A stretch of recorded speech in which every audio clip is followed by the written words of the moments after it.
안녕하세요. 더 쉬운 정보 채널 어그레TV입니다.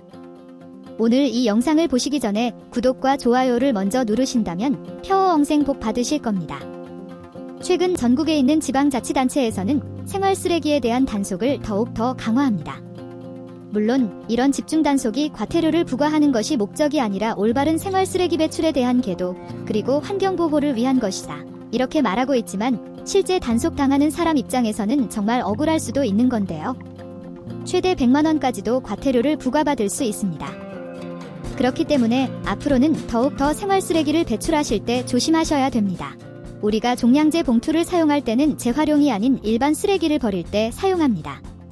그렇기 때문에 가끔씩 재활용 품목을 종량제 봉투에 넣어서 버리는 사람들이 과태료를 받기도 하고, 또는 지난해부터 단속이 강화되었던 라면 포장지, 이 정도는 넣어도 되겠지 했지만 이런 분들도 과태료 단속이 되었습니다. 그러니까 라면 포장지는 일반 쓰레기로 배출하면 안 되고요. 재활용품으로 분류하셔야 됩니다.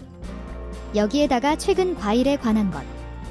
이런 여러가지 과일 껍데기를 종량제 봉투에 넣어서 배출하고 있는데요. 과일을 많이 먹는 계절에 종량제 봉투를 사용할 때도 정말 조심하셔야 되는데요. 간혹 가다가 치킨 같은 경우에도 치킨 뼈를 종량제 봉투에 버렸는데 뼈에 살이 많이 붙어 있다는 이유 때문에 과태료를 부과받는, 어떻게 보면 조금 어처구니 없는 상황도 있지만 그럼에도 불구하고 치킨의 뼈에 많이 붙어 있는 살점, 이것은 음식물 쓰레기로 분류되기 때문에 과태료 부과 대상입니다. 정말 너무나 헷갈리는데요.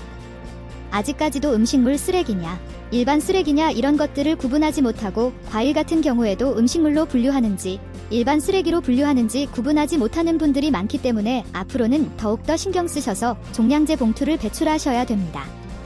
그러니까 종량제 봉투에 음식물을 넣었다.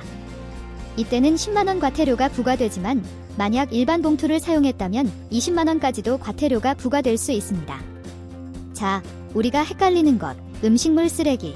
그렇다면 어떻게 구분하는 것이 가장 현명한 방법일까요? 일단 동물이든 사람이든 먹지 못하는 것. 이렇게 구분하시는 것이 편리합니다. 그러니까 채소 같은 경우에는 쪽파나 대파, 미나리는 보통 뿌리는 먹지 않습니다. 그렇기 때문에 동물이 먹지 못한다, 사람도 먹지 못한다. 이것은 일반 쓰레기다 생각하셔야 되고요.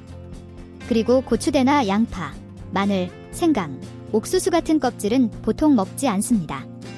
그렇기 때문에 이런 채소의 껍질은 일반 쓰레기다. 음식물 쓰레기로 버리면 안 된다. 기억해 두셔야 되고요.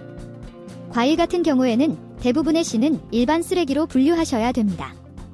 호두, 밤, 땅콩, 도토리 이런 딱딱한 껍데기도 마찬가지고요. 복숭아나 살구, 감 이런 딱딱한 씨도 마찬가지입니다. 육류에는 소나 돼지, 달개 뼈다귀는 모두 일반 쓰레기로 분류하셔야 되고요. 어패류는 조개, 소라, 전복, 멍게, 굴 이런 껍데기, 게나 가재의 껍데기, 생선뼈도 일반 쓰레기입니다. 그리고 계란이나 메추리알, 이런 알의 껍데기나 녹차 같은 차 종류의 찌꺼기, 한약재 찌꺼기도 일반 쓰레기입니다. 그리고 음식과 함께 섞일 수 있는 비닐봉지, 병뚜껑, 나무로 된 이쑤시개, 종이 빨대, 일회용 스푼, 유리조각이나 금속, 돌이나 끈 같은 경우에도 음식물 쓰레기로 버리시면 안 됩니다. 그러니까 우리가 일반적으로 버리고 있는 음식물 쓰레기 같은 경우에는 대부분 동물의 사료로 사용됩니다. 그렇지만 여기에 섞여 있는 고추장이나 된장 같은 경우에는 나트륨 염도가 높기 때문에 사료로 사용하는 데는 적합하지 않습니다. 그리고 특히 폐식용유 같은 경우에는 분리 배출하거나 휴지나 키친타월로 닦아서 일반 쓰레기로 분류하셔야 됩니다. 그리고 최근 많이 먹고 있는 과일 같은 경우 수박 껍데기는 사람도 먹을 수 있습니다. 채소 반찬으로 활용하는 경우도 많기 때문에 수박 껍질은 음식물 쓰레기로 분류하셔야 됩니다. 그렇기 때문에 최근 집중적으로 단속하고 있는 일반 쓰레기, 음식물 쓰레기. 헷갈린다면 사람이 먹을 수 있느냐, 동물까지 먹을 수 있느냐, 이것을 기준으로 참고하시면 되는 겁니다. 그러니까 어떤 것을 우리가 평소에 먹고 있는지 이런 것들을 기준으로 생각한다면 이번 집중 단속에서 걸릴 일은 없을 텐데요. 그렇지만 지금까지는 한 번도 걸린 적이 없다. 그렇기 때문에 아무리 집중 단속한다 하더라도 설마 걸리겠느냐? 이렇게 생각하시는 분들이 많이 계시는데요. 아닙니다. 최근에는 CCTV를 추가로 설치하고 있기 때문에 밤낮 없이 CCTV가 촬영하고 있고요. 그리고 특히 최근 전국에 있는 지방자치단체에서는 순찰조를 특별히 운영하고 있습니다. 그렇기 때문에 쓰레기를 버리는 것, 보통 2명씩 한 개의 조를 이루는데요. 불법 투기, 특별 단속반을 운영하는 겁니다. 그러니까 오늘 이런 정보를 모르시는 분들은 바로 단속당했을 경우 계도 없이 바로 과태료를 부과합니다. 억울하다 하실 수도 있지만 이미 전국에 있는 지방자치단체에서는 특별 단속한다라는 현수막들을 대부분 걸어두고 있는 상황입니다. 그렇기 때문에 특별 단속에 당해서 아까운 과태료 8만원, 10만원, 많게는 100만원까지 내는 억울한 일 발생하지 않도록 특히 주의하셔야 됩니다. 그리고 최근 봉투값을 아끼기 위해서 봉투에 덕지덕지 테이프를 붙여서 배출하는 경우가 많습니다.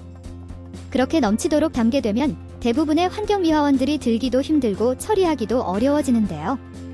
무리하게 들다 보면 쓰레기 봉투 자체가 터지는 경우도 있습니다. 그런데 이런 상황에서 발견된 영수증이나 주소를 알 수 있는 개인정보 같은 것들이 나온다면 바로 신고하게 됩니다. 넘칠 정도로 많은 쓰레기를 꾹꾹 눌러 담아서 터질 듯한 쓰레기 봉투를 배출하는 얌체 같은 사람들도 걸리는 경우가 많이 발생하고 있다니까요. 원래 쓰레기 배출할 때 그려져 있는 점선까지만 담은 후 묶어서 배출하는 것이 고생하시는 환경미화원들도 돕고 잘못된 분리배출에 따른 과태료도 부과받지 않는 방법입니다. 봉투값 아끼겠다 하다가 환경미화원은 고생시키고 과태료까지 부과받는 일은 없으시기 바랍니다. 자, 이렇게 오늘은 정말 덥고 습한 이번 여름 전국적으로 실시되고 있는 잘못된 쓰레기 봉투 배출에 대한 집중 단속이 계획되어 있으니까요. 여러분께서도 특히 음식물 쓰레기와 일반 쓰레기 구분하실 때 한 번 더 확인하셔서 아까운 과태료를 내는 일 없으시기 바라겠습니다.